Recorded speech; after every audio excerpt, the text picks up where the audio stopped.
Welcome to the Money GPS. You came here for the truth, so let me unveil that for you. Watch as credit card usage skyrockets, savings rate plummets, and what happens to the consumer as a result of all of this. I will give you that today. And at the end, I'm going to show you cash flow investments and not the ones you might be thinking of, okay? Stick with me. Let's begin. We're going to look at credit cards first. Now, people need to understand that a credit card could be used as a tool. You can put stuff on there, pay off the balance before it's due, and it doesn't hurt. You might get some points, you might get some cash back. For a lot of people, though, you can see $6,200 balance. That's the average American credit card debt.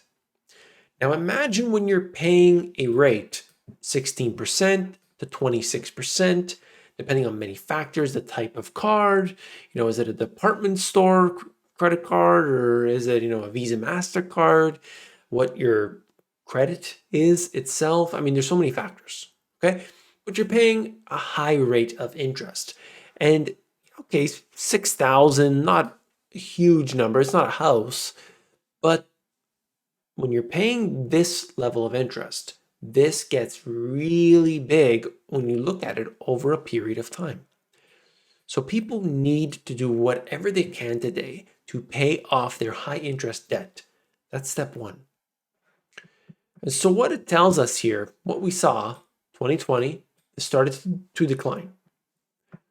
We actually saw what was at the final quarter of 2019, $930 billion worth of credit card debt. That actually came down. And now it has absolutely skyrocketed. Along with that, we've watched savings rates plummeting. And these two go hand in hand. People run out of savings, they put it on the credit card. It's just the way it goes. Okay, let's look here. Less takeout, more produce swapping, how inflation is altering people's behavior. So we have this, cost of living. Okay, I have a certain amount of food I buy and certain things that I do and the house I live in and all this. Your general cost of living. And over time, due to the devaluation of currencies, we watch as things become more expensive, and our hope is we're going to get paid more as a result. Is that the case? Generally not, although these last couple of years have been sort of an oddball or an anomaly. What we can see here is that people have to change their behavior to keep the cost of living the same. Yeah, I used to drive to work. Now I had to sell my car, so I walk to work, and that's okay. Well, maybe it is okay, but I mean, when you see cost of living, it should always be measured the same, or else we're not going to get a real good measurement, are we? And that's the same thing they do with the CPI calculations. If something goes out of whack or volatile, they could simply remove it at any time. That, not a good thing. Take a look here. Financial stress spans all US income brackets, according to not just this survey, but many that I've shown you before. If somebody makes $100,000 a year, if they make $250,000, if they go up and up and up the ladder, they are always in the same situation, living paycheck to paycheck, or not necessarily in a good situation. It's just the way it goes for the majority of people. Not everybody, but for the majority of people. And I wanted to interject something right here. I wrote it down. We are experiencing massive inflation. A major wave of deflation could be next. The government's response could be a flood of inflation to counteract this. All the while, we must protect and safeguard our wealth. This is a cycle. This is really important to understand because as we go through these cycles, it is those who are able to essentially survive them and maybe even do well that are going to look back decades and decades later and realize how important it was to pay close attention. Inflation hits July 4th cookouts with food prices up as much as 36%. I'm watching electricity prices. I'm watching food prices. I'm watching car prices. I'm watching every type of price going up today. And all that shows us is that what we are seeing right now is something that needs a response from central banks. They have to increase interest rates in order to squash this. They learned the lesson already during the 1970s. They did a little bit of hiking, but it wasn't enough and it wasn't for long enough. And it actually created, sort of that beach ball type effect where it simply bounced up even higher because you've got to do the job in the first place.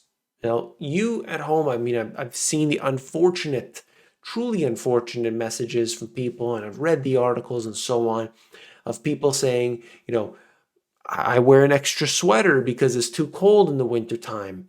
Extra blankets, can't keep the heat on all the time, and things like this. But would you have thought that this would also happen to a big retail store? Well, check it out. Retailers typically want their sales numbers to be red hot, not their customers. But at Bed Bath & Beyond, they're reportedly, this isn't confirmed, dealing with cooled momentum and heated customers at its store. A new report from Bank of America claims that the company has cut air conditioning in an effort to quickly lower expenses to make up for a slump in sales. Now, I don't know if that's true, but it would be very unusual to hear something like this. Let me know what you think in the comments below.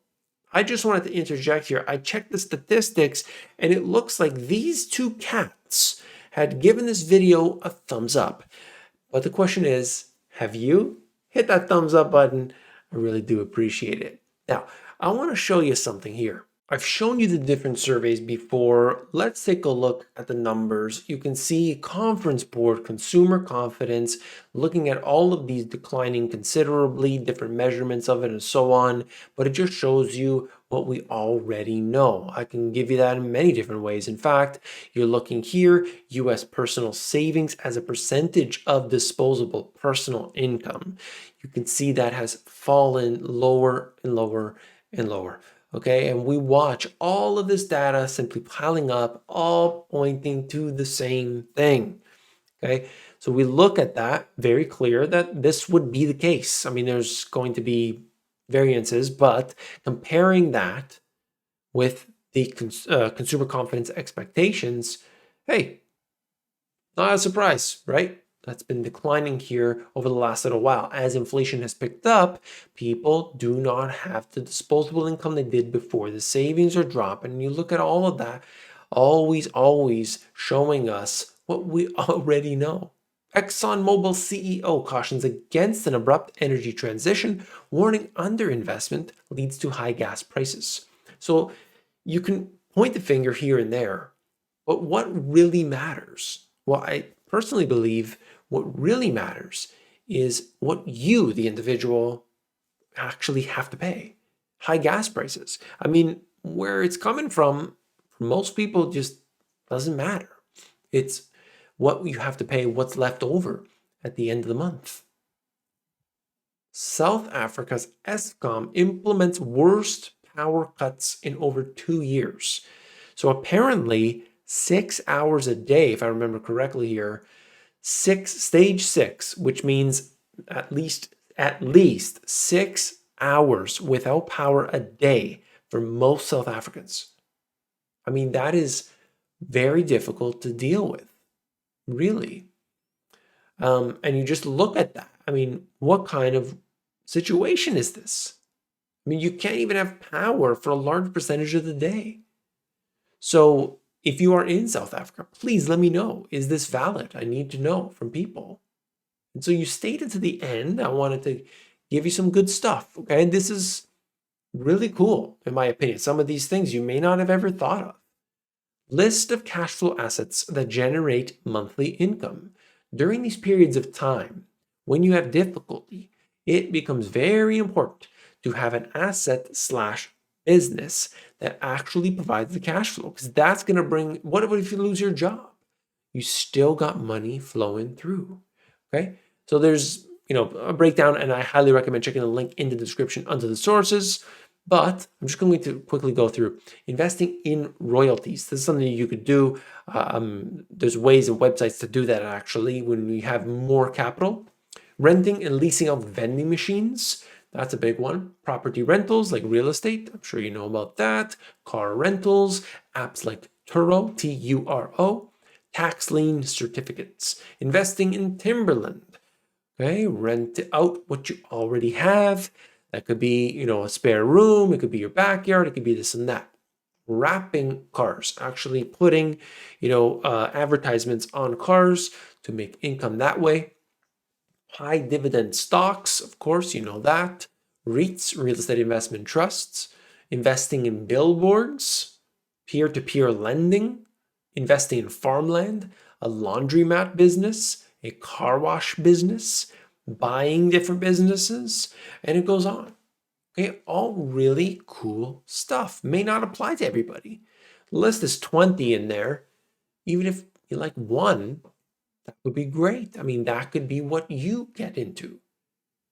I mean, there's so many different opportunities today that people, they put the blinders on and they are simply not willing to expand their view. I really wish they would, because that's going to help individuals get wise. We need to diversify. We need to look out from the traditional, because that 60-40 split bonds stocks, I don't know if that's really wise. Okay, I'm not here to tell you what to do with your money, but I think it's important that people get wise to it all and they take those steps today to make change in their life. We are heading for hard times. Deflation, inflation, what is it going to be? Well, we seem to be going through a cycle, and being prepared now more than ever before is essential. So if you appreciate the information, hit that thumbs up button. And as always, definitely hit that subscribe button. You want to be staying tuned to all the good stuff. Okay, don't forget to hit that. I'll see you on the next one. Take care.